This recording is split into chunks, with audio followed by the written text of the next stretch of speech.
Okay, so this is where I grew up. This is Redcliffe. So I made a trip to Redcliffe and I spent hours here. I've used to catch mud skippers in glass jars. So I came in here from the south, which I would normally come in from the north actually. Um, and then I think, even at high tide, I think you can still get to there, but I don't know how much erosion's gone in. So I just went in from the south side. So that's looking at the main crop there. That's weathered basalt. And where are we? If you look, if you keep working on, you can see Margate Beach, and there. I don't even check if the mud skippers are still there, but anyway.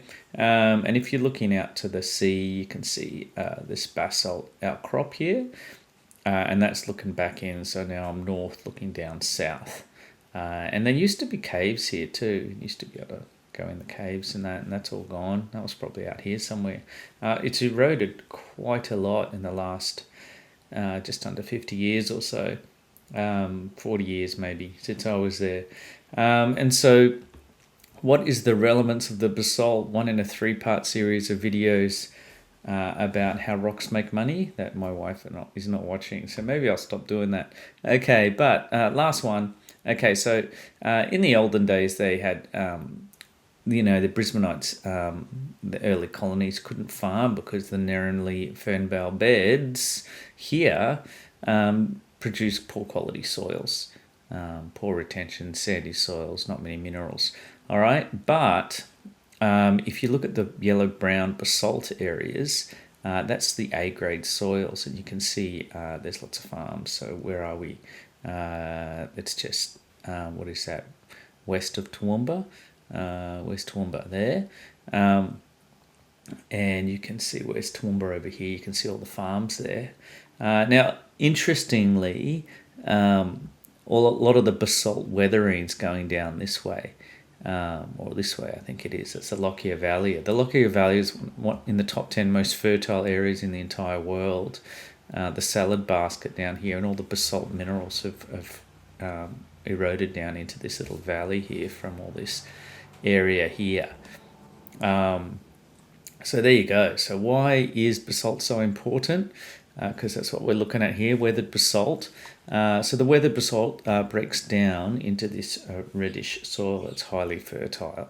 I did have a pic of this somewhere, but I can't find it in the thousands of pictures I've got of Redcliffe, and I didn't go out to the Scarborough areas where the Redcliffes are really prominent. So the olivine breaks down to clay. These are my own pictures here if they're not referenced. The pyroxene breaks down to clay. And then I did a close-up view. You could see it's really soft. And so it just breaks apart and it feels like talc.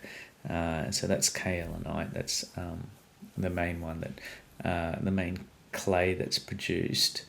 And iron, which is where you get the red cliffs and the red soils from. And so it breaks up into those for various reasons. It gives a good profile of fine to large elements. It's full of nutrients. That's this sandy Narrenvale, the quartzy and granite sort of soils don't produce. And then the clays it produces allows minerals to go in and out quite well as well. And so that's why this basalt makes so much money agriculturally. All right, so moving on then. Usually geolocations on Queensland Globe's not too bad, but it's just too broad. It doesn't have any mention of basalt here at all. The 2016 book shows that there is basalt there. Doesn't say much. Couldn't really. I think these are mostly weathered out. Chalcedonian and amygdales. This is 1984. That's a little too far away. And then this one's a little bit vague. It doesn't tell you where the basalts are. This is 2016, but it does tell you that they think it's weathered basalt. And this is the picture that they show, and you can tell it's already, that bit seems to have fallen off.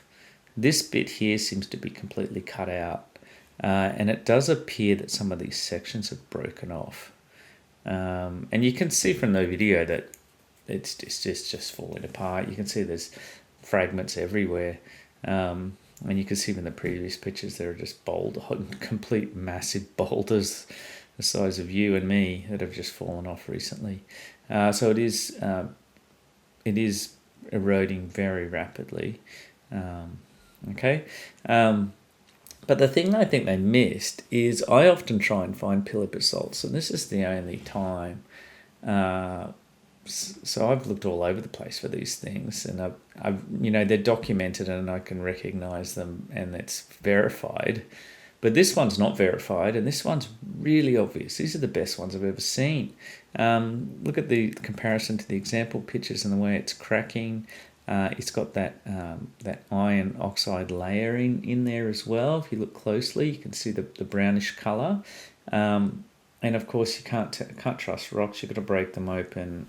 So a bit of a split one here. You can see there's clearly basalt, and there's olivine crystals that you've got to flex a little bit and reflect it in the light.